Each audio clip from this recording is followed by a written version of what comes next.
你有冇試過驗身之後，醫生望住你份報告停咗幾秒，跟住同你講你膽固醇高咗，嗰一刻好多人第一個反應唔係驚，而係即刻諗有冇天然方法可以幫下自己。返到屋企打開手機一搜尋，就見到有人話食麥皮，有人話食紅曲，有人話食魚油，仲有人話每日飲一杯蘋果醋，膽固醇自然會跌。聽落真係好吸引，但係你有冇諗過究竟邊啲方法真係有研究支持，邊啲只係網上一直流傳？如果今日你都想知道蘋果醋究竟值唔值得試，一路睇落去，因為後面我會同大家睇下最新幾個大型研究究竟發現咗咩。另外一路睇一路幫自己諗下，如果今日醫生同你講你膽固醇高咗，你第一時間會唔會都係上網天然方法留言話我知？如果你中意我哋呢種用簡單廣東話拆解健康知識嘅影片，希望你可以訂閱健康同行。每一條影片我哋都花好多時間查閱醫學研究，設計圖解，希望將複雜嘅醫學知識變成每個家庭都容易明白嘅健康資訊。你嘅支持就係我哋繼續製作落去最大嘅動力。大家好，呢度就係健康同行。今日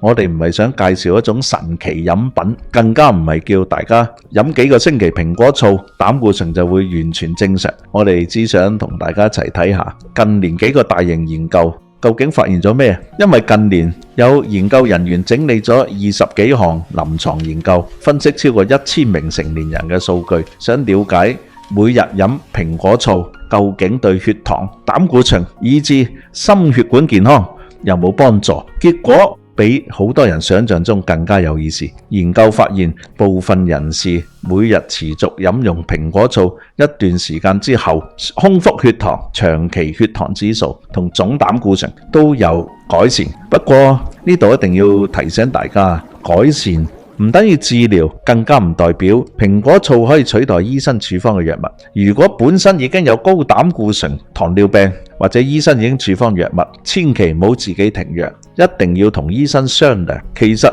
真正值得我哋思考嘅，未必係蘋果醋本身，而係點解一樣咁普通嘅食物竟然可以引起醫學界興趣，甚至做到大型分析，背後真正反映嘅其實係代謝健康。如果血糖、膽固醇、血壓一直控制得唔理想，心臟病同中風風險自然都會慢慢增加。所以今日我哋唔會只係講蘋果醋，更加會同大家拆解究竟佢可以幫到幾多，又有咩限制。因為真正保護心臟從來都唔係靠一種食物，而係了解真相之後，每日做好一啲小改變。首先我哋一齊睇下研究到底發現咗啲咩。首先我哋要講清楚一件事，蘋果醋唔係新發明，亦都唔係近年突然流行。但係點解最近幾年越來越多醫生同研究人員開始關注？原因好簡單，因為有越來越多研究發現，每日適量飲用蘋果醋可能對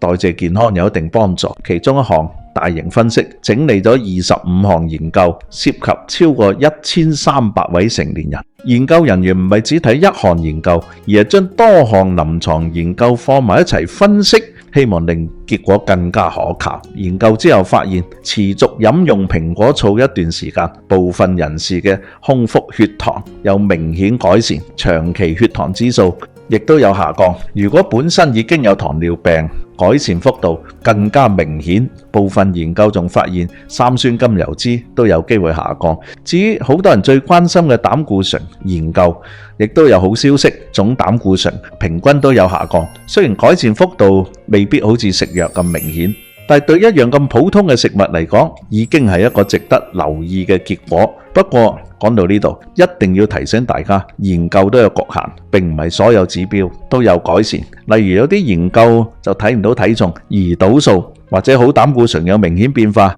換句話講，蘋果醋並唔係一飲所有問題都會解決，更加唔係可以代替健康飲食。真正令醫生感興趣嘅，其實係另一件事。如果一樣咁簡單嘅天然食物都可以為代謝健康帶來一啲幫助，咁如果再配合健康飲食，控制體重，每日喐多啲，效果會唔會更加理想？答案當然有可能。所以好多研究而家關注嘅已經唔係單獨睇蘋果醋，而係睇佢配合健康生活習慣，可唔可以一齊降低心血管風險？其實真正增加心臟病風險嘅，從來都唔止膽固醇、高血壓、血糖控制唔理想，中央肥胖、長期缺乏運動、吸煙、壓力過大，呢啲因素好多時都會互相影響。亦都係點解我哋一直同大家講代謝健康，從來都唔係只睇一個數字。下一部分我哋會講一個大家最關心嘅問題，如果真係想試蘋果醋，究竟應該點飲？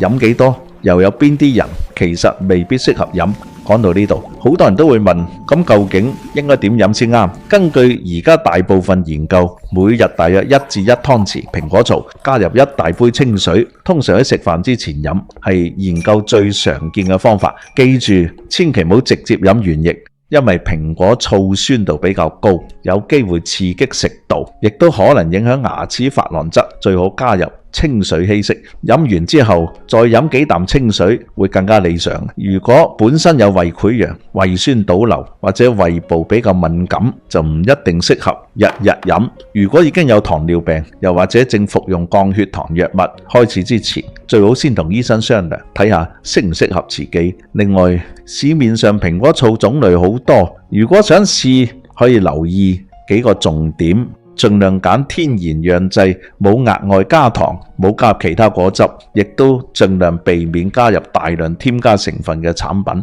不過，我想再次提醒大家，真正保護心臟，從來都唔係靠一杯蘋果醋。如果平時仲係經常飲甜飲，食大量加工食品，長期缺乏運動，又經常捱夜，就算每日飲蘋果醋，效果都會好有限。真正影響膽固醇、血糖同心血管健康嘅，始終都係整體生活習慣。所以如果你問我蘋果醋值唔值得試，我會話可以考慮，但佢只可以係其中一個小工具，唔係主角。真正嘅主角仍然係健康飲食，每日喐多啲，控制體重，瞓夠覺，同埋定期檢查血壓、血糖同膽固醇。我最想大家記住一句，心臟病從來唔係一日形成，高膽固醇亦都唔係突然出現，好多時都係每日一啲慢慢累積翻嚟。同樣地，改善健康亦都唔需要一步到位。